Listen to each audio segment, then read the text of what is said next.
নবী করিম সাল্লাল্লাহু আলাইহি ওয়াসাল্লাম বলেছেন, আল কুরআনু গিনান লা ফাকরা বা'দা। কোরআন এমন সম্পদ, এটা অর্জিত হলে তার দারিদ্রতা থাকে না। ওয়ালা গিনান দুনাহু, এটা এমন একটা সম্পদ, এটা বাদ দিয়ে কেউ ধনী হতে পারবে না। কেউ যদি চায় যে পৃথিবীর সব সম্পদ তার আছে কিন্তু কোরআন তার সিনায় নাই, নবী করিম সাল্লাল্লাহু আলাইহি ওয়াসাল্লামের ভাষ্য মতে সে ধনী হতে পারে না। আর যার কোরআন অর্জিত হয়েছে, টাকা পয়সা যদি তার নাও থাকে, সে ব্যক্তি ধনী হয়েছে। আল্লাহু আকবার। ধনী যে সে হয়, আচ্ছা প্রিয় ভাইরা, আপনি বলেন তো, এই পৃথিবীর শ্রেষ্ঠতম ধনীরা যদি কোনো বড় ধরনের আয়োজন করে, সেখানে কি লোকাল লোকদেরকে তারা দাওয়াত দেয়? আরো জোরে বলেন। বুঝাবার জন্য বলি, আমাদের এই উপমহাদেশের মধ্যে শ্রেষ্ঠতম একজন সম্পদশালী ব্যক্তি ভারতবর্ষে, ভারতে তার বাড়ি, তার নাম হচ্ছে আম্বানি পরিবার। সেখানে মুকেশ আম্বানি ভদ্রলোক, হিন্দু মানুষ, বিরাট সম্পত্তির মালিক। কিছুদিন আগে ছেলে বিবাহ করিয়েছে। ছেলেকে বিবাহ করাকে কেন্দ্র করে একেবারে গোটা দুনিয়ার এলিট পিপল যারা আছে, বেছে বেছে এমন এমন ব্যক্তিদেরকে ইনভাইট করেছেন, আর তারা এমন ব্যক্তিরা দাওয়াতে অংশগ্রহণ করেছেন। বিশ্ব ইতিহাসে আমার মনে হয় না যে এমন কোন দাওয়াতি প্রোগ্রাম আছে যেখানে এই শ্রেণীর লোকেরা অংশগ্রহণ করেছে। ভারতের প্রধানমন্ত্রী থেকে শুরু করে ফেসবুকের মালিক মার্ক জুকারবার্গ তারা দাওয়াত দিয়ে বসে আছে, সে এসে হাজির হয়ে গেছে। এলিন মাস্ক, গোটা ওয়ার্ল্ডের শ্রেষ্ঠতম ধনী, সে এসে সামিল হয়ে গেছে। শুধু কি তাই, এরপরে গোটা দুনিয়ার মধ্যে সবচেয়ে বড় যে ধনী যে ব্যক্তি ছিল, কিছুদিন আগেও ছিল, সেই ব্যক্তি তার দাওয়াতে এসে হাজির হয়েছে। আমাদের বাংলাদেশ থেকে নোবেল বিজেতা হিসেবে ডক্টর মোহাম্মদ ইউনূসের নাম তারা ভিডিও বার্তায় দিয়েছে, তাকে তারা ওয়েলকাম জানিয়েছে, সম্মান দিয়েছে। আমি এই এক্সাম্পল দিয়ে আমি যেটা বোঝাতে চাই সেটা হলো, ওদের প্রশংসা করা আমার উদ্দেশ্য নয়। আমার উদ্দেশ্য হচ্ছে পৃথিবীর সেরা সেরা ব্যক্তিদেরকে দাওয়াত দিতে গেলে ওই লেভেলে তাকে পৌঁছতে হয়, সেই লেভেলে তাদের নামের আলোচনা হয়। কথা বলতে হবে, ঠিক কিনা? কোরআন এমন সম্পদ, যার সিনার মধ্যে অর্জিত হয়, তার সম্মান এত বাড়ে। পৃথিবীর হাজারো নেতা আম্বানি, মুকেশ আম্বানি, এই পরিবার, এমনকি বিশ্বের সমস্ত রাজা ধীরাজ সম্রাটের সম্রাট এক পাল্লায় দিলে কোরআনওয়ালা ব্যক্তির সমতুল্য হবে না। কথা ঠিক কিনা বলেন? এর প্রমাণ দিচ্ছে আপনাদের সামনে। লক্ষ লক্ষ সাহাবীদের মধ্যে সাহাবাইরা যাদের কাছ থেকে কোরআন শিখেছেন, মুআল্লিমুল কোরআন যারা ছিলেন, এদের মধ্যে অন্যতম একজন সাহাবীর নাম ছিল উবাই ইবনে কাব রাদিয়াল্লাহু তাআলা। উবাই ইবনে কাব ইন্নাহু কানা মুআল্লিমাল কোরআন, তিনি ছিলেন কোরআনের শিক্ষক।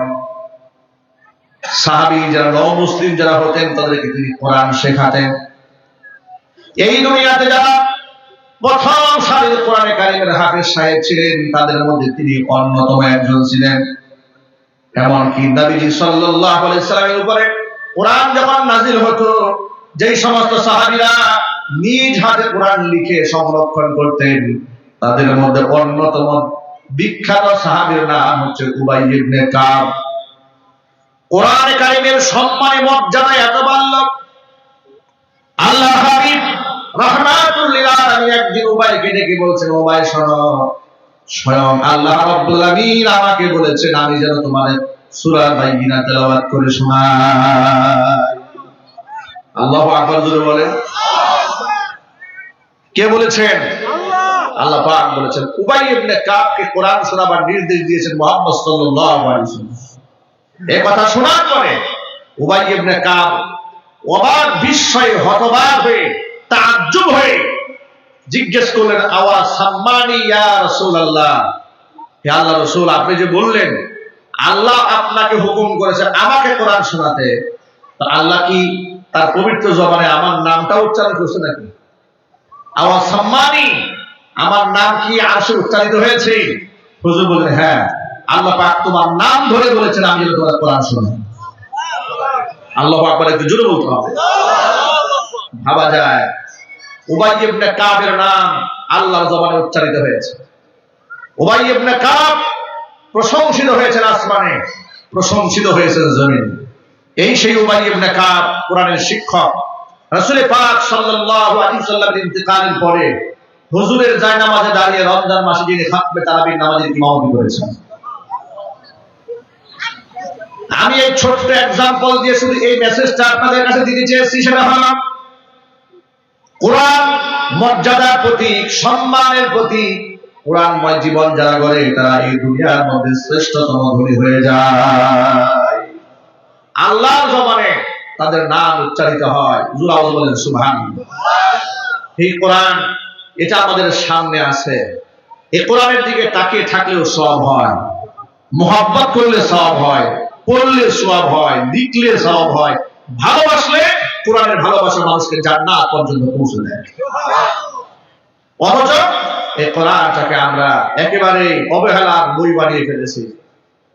ঘরের মধ্যে তাকিয়ার মধ্যে থাকে কোরআন, এমন ভাবে থাকে বছরের পর বছর, এটা গিলাফটা পর্যন্ত খোলা হয়। একটা মানুষ দেখেও না খুলে যে আসলে হুজুররা যে এত খুলতে বলে, ভিতরে আল্লাহ বলছেনটা কি, আল্লাহ কি বলেছেন একটু খুলে দেখি, একটু শখ হয় না মানুষের। আজকে আমি অনলাইনে দেখলাম আকিজ গ্রুপের, আকিজ সাহেবের যে ছেলে, আদ্দিন গ্রুপের মালিক যিনি, আকিজ সাহেবের তো কয়েকটা ছেলে, এর মধ্যে আদ্দিন গ্রুপ পক্ষ থেকে যে যশোরে কয়েকদিন আগে বিরাট একটা মাহফিল করা হলো, লক্ষ লক্ষ লোকের সমাগম করানো হলো। ডক্টর মিজানুর রহমান আজহারি হাফিজাহুল্লাহ সহ, আল্লামা মামুনুল হক হাফিজাহুল্লাহ সহ, রফিক মাদানী সহ বিশিষ্ট ওলামারা যেখানে দাওয়াতি ছিলেন। আদ্দিন ফাউন্ডেশনের চেয়ারম্যান, তিনি এই বৃদ্ধ বয়সে, তিনি শুনতে পেলাম তিনি বলতেছেন এক মাহফিলে, রফিক মাদানীর মাহফিলে গিয়ে, যে আপনারা দোয়া করবেন, আমি কোরআন হিফজ করা শুরু করেছি, আমি যেন মৃত্যুবরণ করার আগে কোরআন হাফিজ হয়ে মরতে পারি। আল্লাহু আকবার বলেন। একটা বয়োবৃদ্ধ মানুষ, দাড়ি টাড়ি সাদা হয়ে গেছে, ইতোমধ্যে এই বয়সে 2 পারা কোরআন হিফজ করে ফেলেছেন। নিয়ত করেছেন মৃত্যুর আগে তিনি হাফিজ হবেন। একটু জোরে বলতে হবে আল্লাহু আকবার। আমরা এই ধরনের মানুষদেরকে অন্তরস্থল থেকে দোয়া করি। তিনি আরেকটা দামি কথা বলেছেন, আলেমদেরকে কত সম্মান তিনি করেন। তিনি বলে ফেললেন যে আপনারা দোয়া করবেন আমরা যেন আলেমদের সাথে থাকতে পারি। এই কথা বলে তিনি আবার বললেন যে আমার ভুল হয়ে গেছে, আলেমদের সাথে না, আমরা যেন আলেমদেরকে মাথায় করে রাখতে পারি। সুবহানাল্লাহ বলেন। আমার এই কথাটা আনকমন মনে হয়েছে। আমার জীবদ্দশায় একজন ব্যক্তি এমন সুন্দর করে কথা বলবে যে আলেমদের সাথে না, আমরা যেন আলেমদেরকে মাথায় করে রাখতে পারি। এই কথাটা আমার কাছে একেবারে আনকমন লেগেছে। যে আলেমের উলামাদের প্রতি কত শ্রদ্ধা ভালোবাসা থাকলে একটা মানুষের জবান থেকে এমন কথা বের হতে পারে। মনে রাখবেন, যার সাথে যার মহব্বত তার সাথেই তার কিয়ামত। যদি আপনি আলেম উলামাদেরকে মহব্বত করেন, আলেম উলামাদের সাথে আল্লাহ হাসর নসিব করাই দিবেন। যদি জালেমদের সাথে মহব্বত রাখেন, জালেমদের সাথে আল্লাহ পাক হাসর করাবেন। আমরা কি জালেমদের সাথে হাসর চাই? চিৎকার দেব, জালেমদের সাথে হাসর চাই? আলেমদের সাথে হাসর কারা কারা দুহা দেখতে চাই? আল্লাহ কবুল করে, জোরে করে আমিন। হাত নামা। আল্লাহ পাক যারা কোরআনের সাথে আমাদের সংশ্লিষ্ট থাকার তৌফিক দান করেন। মহাগ্রন্থ আর কোরআনের প্রতিটি আয়াত মূল্যবান, প্রতিটি হরফ মূল্যবান। এত মূল্যবান হওয়ার পরেও একদিনে সব বলা সম্ভব নয়। এই জন্য আজকে আপনাদের সামনে আমি বাছাই করে নিয়েছি সূরা আলে ইমরানের 133, 134, 135 নাম্বার আয়াত। দেখি আল্লাহ পাক আয়াতে কি বলছেন। দেখব না ইনশাআল্লাহ? শেষ পর্যন্ত শুনবেন তো? আগ্রহ আছে? আল্লাহ কবুল করুন। আল্লাহ বলছেন ওয়াসারিউ ইলা মাগফিরাতিন মির রাব্বিকুম ওয়া জান্নাতিন আরদুহাস সামাওয়াতু ওয়াল আরদু উইদ্দাত লিল মুত্তাকিন। তোমরা প্রতিযোগিতামূলক ভাবে ধাবিত হও ইলা মাগফিরাতিন মির রাব্বিকুম, তোমাদের রবের পক্ষ থেকে ক্ষমার দিকে ধাবিত হও। ওয়া জান্নাতিন, জান্নাতের দিকে তোমরা ধাবিত হও। আরদুহাস সামাওয়াতু ওয়াল আরদু, যে জান্নাতের প্রশস্ততা আসমান এবং জমিন সমতুল্য। সুবহানাল্লাহ বলেন। আসমান থেকে জমিনের দূরত্ব কতটুকু, এই গ্যাপটুকু আজ পর্যন্ত বিজ্ঞান আবিষ্কার করতে পেরেছে? একটু জোরে বলেন। আসমান জমিনের গ্যাপ আর দূরত্ব আবিষ্কার করবে দূরের কথা, এক গ্রহ থেকে আরেক গ্রহের দূরত্ব আবিষ্কার করা সম্ভব হচ্ছে না। আল্লাহু আকবার বলেন। মিল্কি ওয়ে, গ্যালাক্সি, এগুলোর মধ্যে যে কত নক্ষত্র আল্লাহ রাব্বুল আলামিন রেখে দিয়েছেন, আর এক একটা নক্ষত্র পৃথিবীর চাইতে crore crore crore crore crore billion million trillion lakh crore গুণ বেশি বড়। সুবহানাল্লাহ। সব প্রথম আসমানের নিচে, দূরত্ব যে কত বেশি এটা আল্লাহ ছাড়া কেউ জানে না। আল্লাহ বলছেন তোমাদের জন্য তৈরিকৃত জান্নাত এটা আসমান জমিনের দূরত্বের সমান প্রশস্ত। জোরে বলেন আল্লাহু আকবার। আল্লাহ পাক বলেন ওই জান্নাতের দিকে এসো, আমার ক্ষমার দিকে আসো।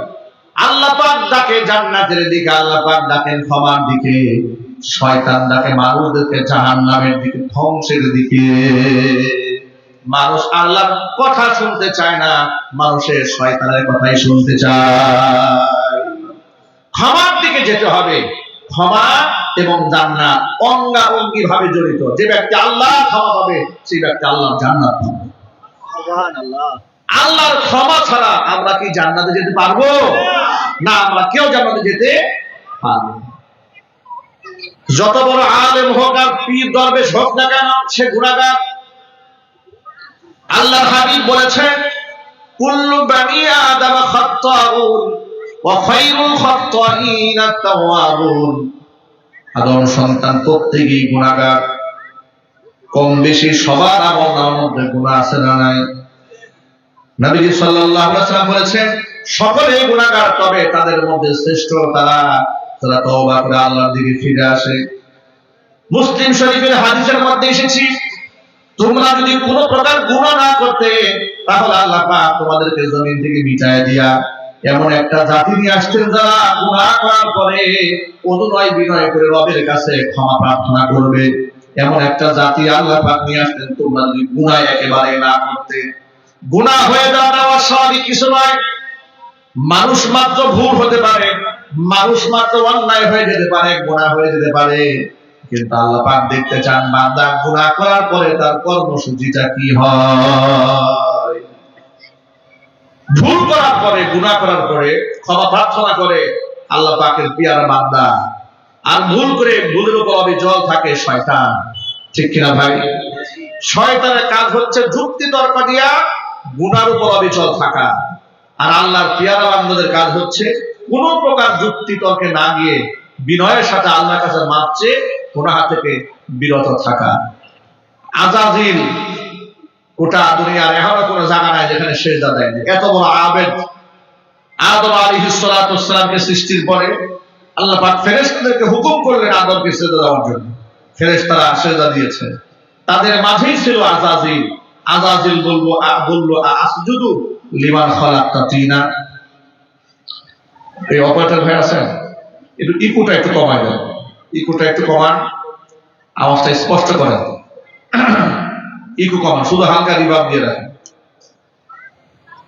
আসজুদু লিমান খালাকতা তিনা, যাকে তুমি মাটি দিয়ে বানিয়েছো তাকে আমি সিজদা দেব, এটা কি হলো না? খালাকতানি মিন নার, তুমি আমাকে বানিয়েছো আগুন দিয়ে। খালাকতাহু মিন তিন, আদমকে বানিয়েছো মাটি দিয়ে। মাটি নিচে থাকে না উপরে থাকে? কথা বুঝেন না? মাটি নিচে থাকে না উপরে থাকে?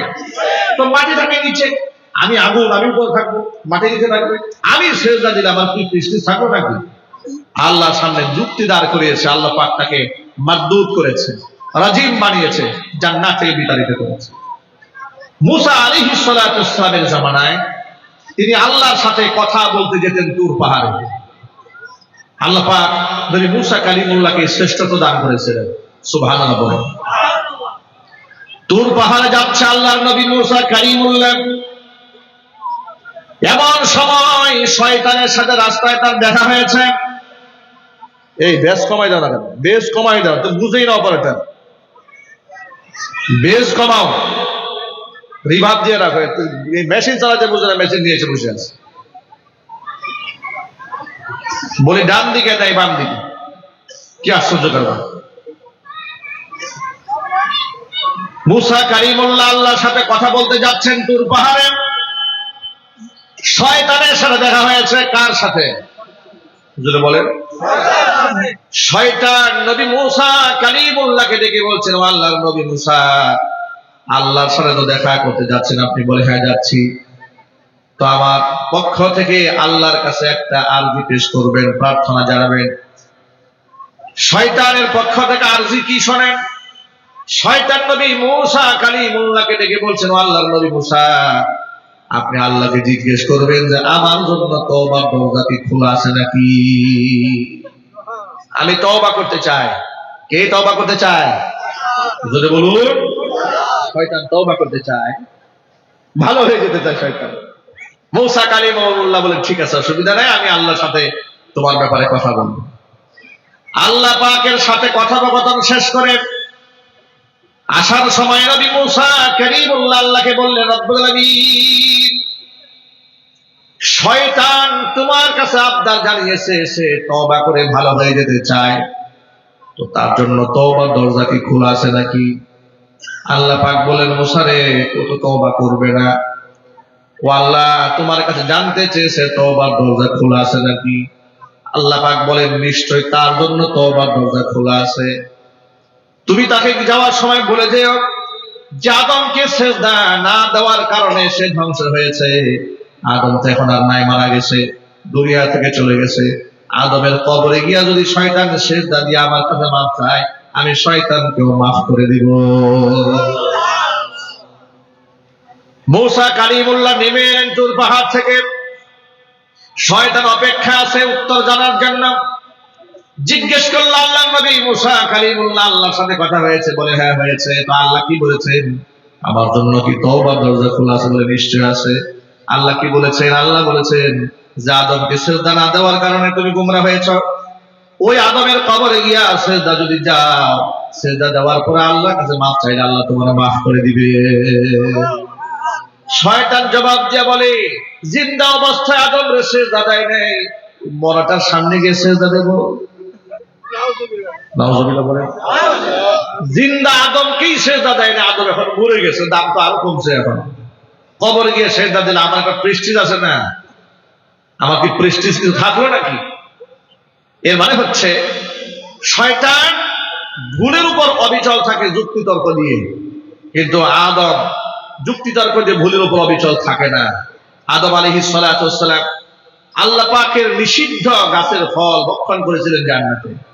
আল্লাহ পাক বেহেশতি জামা কাপড় গা থেকে খুলাই নিয়েছিলেন, জান্নাত থেকে বহিষ্কার করে দিয়েছিলেন।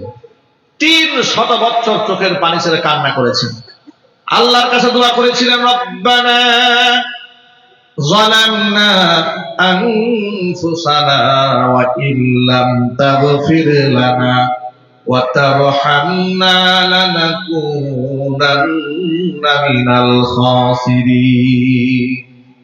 এই যে দোয়াটা আপনারা নিয়মিত নামাজে পড়েন, আমার তো মনে হয় এই দোয়া সবার মুখস্থ আছে, আছে না ভাই? আপনি জানেন না এই দোয়াটা কার? এই দোয়াটা হযরত আদমের। এই দোয়াটা কার? এটা আদম আলাইহিস সালাতু ওয়াস সালাম এই ভাষায় আল্লাহকে বলেছিলেন, রব্বানা, আয় আমাদের রব, যালামনা আনফুসানা, আমরা অন্যায় করেছি, আমাদের নিজের উপর নিজেরা জুলুম করেছি, ওয়া ইল্লাম তাগফির লানা, যদি আপনি আমাদেরকে ক্ষমা না করেন, ওয়া তারহামনা, আমাদের উপর রহম যদি না করেন, লানাকুনান্না মিনাল খাসিরিন, আমরা ক্ষতিগ্রস্তদের অন্তর্ভুক্ত হয়ে যাব। আল্লাহর কাছে তওবা মঞ্জুর হয়েছে, আল্লাহ পাক হযরত আদম আলাইহিস সালাতু ওয়াস সালামকে ক্ষমা করে দিয়েছে। ক্ষমার দিকে আমাদেরকে ধাবিত হতে হবে। গুনাহকে ছোট মনে করা যাবে না, হোক সেটা সগীরা গুনাহ, হোক সেটা কবিরা গুনাহ, হোক সেটা জাহিরি গুনাহ, হোক সেটা বাতিনি গুনাহ। দেখুন, বাতিনি গুনাহ আরো ভয়ঙ্কর। প্রকাশ্য গুনাহ এক প্রকারের ভয়ঙ্কর, কিন্তু গোপন গুনাহ এটা আরো অনেক অনেক বেশি মারাত্মক। নবী করিম সাল্লাল্লাহু আলাইহি সাল্লাম বলেছেন, কিয়ামতে এমন কিছু লোক আল্লাহর সামনে দাঁড়াবে, অজস্র সওয়াবের পাহাড় নিয়ে দাঁড়াবে, অসংখ্য সওয়াব, নামাজের সওয়াব, হজের সওয়াব, যাকাতের সওয়াব, অনেক অনেক সওয়াব নিয়ে দাঁড়াবে, কিন্তু আল্লাহ পাক ফাজআলাহু হাবাআন মানসুর, আল্লাহ পাক ধুলায় মিশাই দিবে সব আমল। কেন জানেন? কারণ সেই ব্যক্তি গোপনে গুনাহ করতো, যেগুলো মানুষ জানতো না। কিন্তু গোপন গুনাহ সম্পর্কে কে জানেন? একটু জোর আওয়াজে সকলকে বলতে হবে, সে কথাগুলো আল্লাহ পাক জানেন। এই পয়েন্টটা আমার বর্তমান প্রজন্মের তরুণ ভাইরা খুব মনোযোগ সহকারে শুনবেন। এই কথাটা, গোপন গুনাহ, আপনি যে বয়ফ্রেন্ডের সাথে গার্লফ্রেন্ডের সাথে অবৈধ সম্পর্ক রাখেন, এটা পৃথিবীর কেউ না জানলেও কে জানেন? সবাই বলুন, কে জানেন? রাতের বেলায় যখন আপনি ঘুমায় যান, রাতের আধারে সমস্ত মানুষ যখন ঘুমায় গেল, আল্লাহ আপনার সম্পর্কে উদাসীন নন, আল্লাহ আপনার সম্পর্কে গাফেল নন। আপনি হয়তো মনে মনে ভাবছেন, রুমের মধ্যে আমি একা অনলাইনে হোয়াটসঅ্যাপে ভাইবারে মেসেঞ্জারে চ্যাট করছি, কে দেখবে আমাকে? কে দেখবে? কেউ না। সমাজের সবাই আমাকে ভালো মনে করে, সমাজের সবাই আমাকে পরহেজগার মনে করে, হিজাবি মহিলা মনে করে, বুরকাওয়ালা মহিলা মনে করে, পর্দানিসীন মহিলা মনে করে। আহারে পর্দানিসীন, কত বুরকা পরা মহিলাদেরকে কয়েকদিন আগে দেখলাম হোটেলে হোটেলে ধরা পড়েছে সিলেটে গিয়ে, বুরকা পরা মহিলা। নাউজুবিল্লাহ পড়বেন না? গ্রামবাসী মিলে জোর করে সম্ভবত 10 জন যুগলকে, নারী পুরুষকে সেখানে তারা বিবাহ করে দিয়েছে জোর করে, হোটেলে এগুলো ধরা পড়েছে। এগুলা বুরকা পরে গিয়েছে, এরা বুরকার মান সম্মান মাটির সাথে মিশিয়ে দিয়েছে। কথা ঠিক কিনা বলে? বুরকা দিয়েছিল আল্লাহ পাকের বিধান যে পরপুরুষের কুদৃষ্টি থেকে নিজেকে সেফ রাখবে। এটা হচ্ছে আল্লাহ পাকের পক্ষ থেকে একটা কোটেশন, একটা ড্রেস কোড আল্লাহর পক্ষ থেকে আল্লাহ পাক দান করেছেন। আর সেই ড্রেস কোডটাকে ব্যবহার করছে অপকর্ম ঢেকে রাখার জন্য, অশ্লীল কুৎসিত চেহারাকে, চরিত্রকে ঢেকে রাখার জন্য, মানুষকে ধোঁকা দিয়ে বোকা বানাবার জন্য তারা এগুলোকে ব্যবহার করছে। কথা বলেন ঠিক কিনা? মনে রাখবেন, বোরকা পড়লেই শুধু সওয়াব হবে না, ইন্নামাল আমালু বিন্নিয়াত। আপনি কোন নিয়তে বোরকা পরেছেন, মনের হালাত কে জানে? কোন আলেম জানে এটা? কোন হুজুর জানে? দরবেশ জানে? কে জানেন? সাবধান, গোপন গুনাহ মানুষকে ধ্বংস করে দেবে। আল্লাহ পাক আমাদেরকে হেফাজত করেন। হুজুরে বলেন আমিন। ক্ষমার দিকে আসেন। গুনাহ হয়ে গেছে, হতাশ হওয়ার কিছু নাই, নিরাশ হওয়ার কিছু নাই, পিছিয়ে যাওয়ার কিছু নাই। আল্লাহ রাব্বুল আমিন বলছেন, আমার ক্ষমার দিকে আসো। ওয়াসারিউ ইলা মাগফিরাতিন মির রাব্বিকুম, বান্দা তুমি আমার ক্ষমার দিকে আসো। তোমার গুনাহ কত পরিমাণ তুমি গুনাহ করেছো, তোমার গুনার পরিমাণ যদি বৃষ্টির ফোঁটা পরিমাণ হয়, তোমার গুনার পরিমাণ যদি সমুদ্রের ফেরা পরিমাণ হয়ে যায়, তোমার গুনার পরিমাণ যদি তুর পাহাড় পর্বত সমতুল্য হয়ে যায়, তোমার এত বড় গুনার বোঝা নিয়ে তুমি একটা বার আমার কাছে অনুনয় বিনয় করে বলো, আল্লাহ আমি তোমার কাছে মাফ চাই। একটা বার বলে দেখো বান্দারে, তোমার চোখের পানি নাকের ডগায় আসার আগে তোমার জিন্দেগীর সব গুনাহ খাতা আমি আল্লাহ মাফ করে দিব। قل يا عبادي الذين أسرفوا على أنفسهم لا تقنطوا من رحمة الله إن الله يغفر الذنوب جميعا إنه هو الغفور الرحيم। নবীজি ঘোষণা দিয়ে যান, ও আমার বান্দারা, যারা নিজের উপর জুলুম করেছ, লা তাকনাতু মির রাহমাতিল্লাহ, আমার রহমত থেকে তোমরা নিরাশ হয়ে যেও না, হতাশ হয়ে যেও না। তওবা করলে আল্লাহ পাক সব গুনাহ ক্ষমা করে দিবেন। এমন কোন গুনাহ নাই যা তওবা করলে মাফ হয় না। শিরকের গুনাহ তওবা করলে মাফ হয়ে যায়, বেদাত গুনাহ তওবা করলে মাফ হয়ে যায়, কুফরের গুনাহ তওবা করলেও মাফ হয়ে যায়। পৃথিবীর এমন কোনো গুনাহ নাই যে গুনাহ তওবার মাধ্যমে মাফ না হয়। চিৎকার দিয়ে বলেন আল্লাহু আকবার। এখানে আমরা যারা এখানে এসেছি, আমরা জীবনের সবচেয়ে বড় অন্যায় করেছি, ঈমান আনার পরে আমরা নামাজ তরক করেছি। ঠিক কিনা বলেন? সবচেয়ে বড় অপরাধ, ঈমান আনার পরে আমরা নামাজ তরক করেছি। আমরা আজকে মাহফিল থেকে ওয়াদা করলাম, জিন্দেগি তার এক ওয়াক্ত নামাজও কাজা করব না। বলেন ইনশাআল্লাহ। আল্লাহ যারা হাত তুলেছে, তোমার রহমতের চাদর দিয়ে আবৃত করে নাও। তোমার বান্দাদেরকে তোমার নিরাপত্তার করে উঠাই দিলাম, মঞ্জুর করে নাও। নামাজি হয়ে যান, আল্লাহর কাছে ক্ষমা প্রার্থনা করেন, আল্লাহ পাক ক্ষমা করে দেবেন। গোপন গুনাহ থেকে বাঁচতে হবে। আল্লাহ পাক বলেছেন, যে ব্যক্তি তওবা করে ফিরে আসে আমলনামা কি হয় শোনো, ইল্লা মান তাবা ওয়া আমানা ওয়া আমিলা আমালান সালিহান ফাউলাইকা ইউবাদদিলুল্লাহু সাইয়্যাতিহিম হাসানাত ওয়া কানাল্লাহু গফুরুর রাহিমা। বান্দা যদি তওবা করে ফেলে এবং ঈমান আনে ভালো কাজ করে, ফাউলাইকা ইউবাদদিলুল্লাহু সাইয়্যাতিহিম হাসানাত, বান্দার আমলনামার মধ্যে যত গুনাহ আছে সমস্ত গুনাহগুলোকে আমি আল্লাহ নেকি দ্বারা বদলাইয়া দেব। আমলনামায় গুনাহ থাকবে না। ধরেন 30 বছর 20 বছর গুনাহ হয়েছে, আমলনামায় কোনো নেক নাই, শুধু গুনাহ আর গুনাহ। এখন যদি তওবার মাধ্যমে সব মুছে দেয় তাহলে নীল হয়ে যাবে, আমলনামা শূন্য হয়ে যাবে। বান্দার আমলনামা আল্লাহ শূন্য বানাবেন না, গুনার পরিবর্তে গুনার প্রত্যেকটা জায়গার মধ্যে আল্লাহ পাক নেকি লিখে দেবেন। একটু জোরে কোন সুবহানাল্লাহ। আল্লাহর কত দয়া, আল্লাহ পাকের কত মায়া বান্দার প্রতি।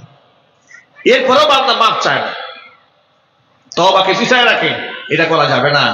মাগফিরাতের দিকে এগিয়ে যেতে হবে। আল্লাহ যেন কবুল করে, জোরে কোন আমিন। আল্লাহ বলছেন এমন প্রশস্ত জান্নাত তোমাদের জন্য তৈরি করা হয়েছে, এটা মুত্তাকিদের জন্য তৈরি করা হয়েছে, পরহেজগার তাদের জন্য তৈরি করা হয়েছে। মুত্তাকি কারা, এটা দাবি দাবা করে মিছিল করে নিজেকে মুত্তাকি দাবি করা যাবে না। কোরআন কাকে মুত্তাকি বলেছে এটা এখান থেকে শিখে নিতে হবে। আমি জোর করে নিজেকে মুত্তাকি দাবি করলে কি মুত্তাকি হয়ে যাব?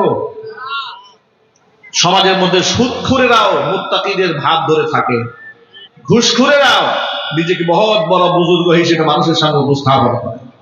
কিন্তু আল্লাহ পাক বলে দিয়েছেন মুত্তাকি কারা, শোনো, আল্লাযীনা ইউনফিকুনা ফিস সাররাই ওয়াদ দাররাই।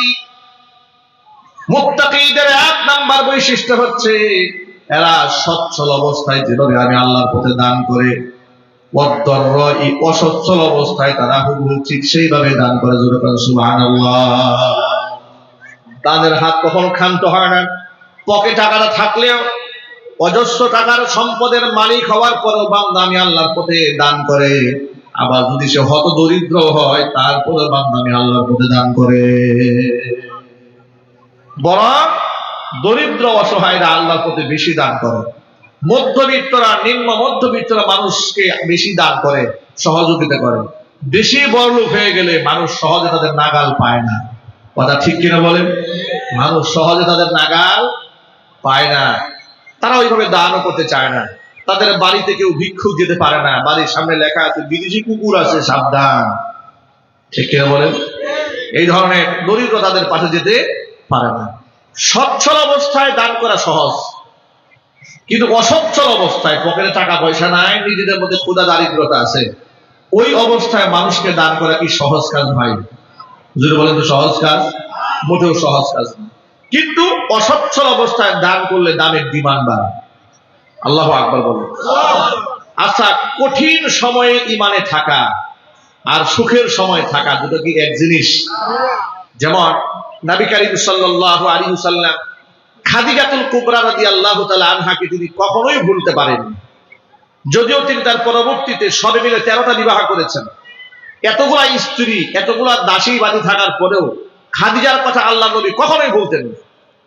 যত দোয়া করতেন প্রতিটা দোয়ার মধ্যে তিনি মা খাদিজাকে স্মরণ করতেন। সুবহানাল্লাহ। একদিন মা আয়েশা রাদিয়াল্লাহু তাআলা আনহা খাদিজার প্রতি তার এই আবেগ, ভালোবাসা সতীর হিসেবে তিনি সহ্য করেন। দেখেন রাসূল কখনো ভুলে না তাকে। একদিন বলে ফেললেন, ইন্নাহা কানাত আজুজাতান, হে নবীজি, আপনার স্ত্রী খাদিজা তিনি সে একজন বৃদ্ধা মহিলা। আজুজাতার মানে কি? বৃদ্ধা মহিলা ছিল। আর সে কবে মারা গেছে? কদ আবদালাকাল্লাহু খায়রাম মিনহা, তার থেকেও উত্তম রমণী আল্লাহ তো আপনার জীবনে উপহার দিয়েছে। আপনি শুধু সেই খাদিজা খাদিজা করেন। এমনকি রাসূল এমন দোয়া করে যে আল্লাহ, দুনিয়ার এই জীবন থেকে আমি আমার খাদিজাকে হারিয়ে ফেলেছি, আখিরাতে আমি যেন আমার খাদিজাকে না হারাই ফেলি। এগুলা শোনার পরে আয়েশা রাদিয়াল্লাহু তাআলা আনহা খুব হিংসা হয়েছে। আয়েশা রাদিয়াল্লাহু তাআলা আনহা দেখতে সুন্দরী ছিলেন, রূপবতী ছিলেন, জ্ঞানী ছিলেন, মেধাবী ছিলেন। এত বেশি মেধাবী পৃথিবীতে যাদের কাছ থেকে আমরা হাদিস এই পর্যন্ত পেয়েছি সাহাবীদের কাছে আমরা ঋণী। সাহাবীদের মধ্যে তিনজন ব্যক্তি পৃথিবীতে সবচেয়ে বেশি হাদিস বর্ণনা করেছেন। এক নাম্বার আবু হুরায়রা রাদিয়াল্লাহু তাআলা আনহু, দ্বিতীয় নাম্বার হচ্ছে আনাস ইবনে মালিক রাদিয়াল্লাহু তাআলা আনহু, তৃতীয় নাম্বার উম্মুল মুমিনিন মা আয়েশা সিদ্দিকা রাদিয়াল্লাহু তাআলা আনহা। গোটা পৃথিবীর মধ্যে তৃতীয় সবচেয়ে অধিক হাদিস বর্ণনাকারী জনগণ সুবহানাল্লাহ। আয়েশা রাদিয়াল্লাহু তাআলা আনহা আল্লাহর হাবিবকে বললেন, নবীজি ইন্নাহা কানাত আজুজাতান, আপনার স্ত্রী খাদিজা ছিলেন একজন বৃদ্ধা মহিলা, সে কবে মারা গেছে এখনো পর্যন্ত আপনি তাকে বলতে পারেন নাই। কদ আবদালাকাল্লাহু খায়রাম মিনহা, অথচ তার থেকে উত্তম রমণী আল্লাহ পাক আপনার জীবন উপহার দিয়েছে। আল্লাহ নবী সাল্লাল্লাহু আলাইহি সাল্লাম বললেন, ওয়াল্লাহি আয়েশা শোনো, আল্লাহর কসম করে বলছি, মা আবদালানি আল্লাহু খায়রাম মিনহা, আমার খাদিজার চাইতে শ্রেষ্ঠ নারী আল্লাহ পাক আমার জীবনে আর উপহার দেন নাই।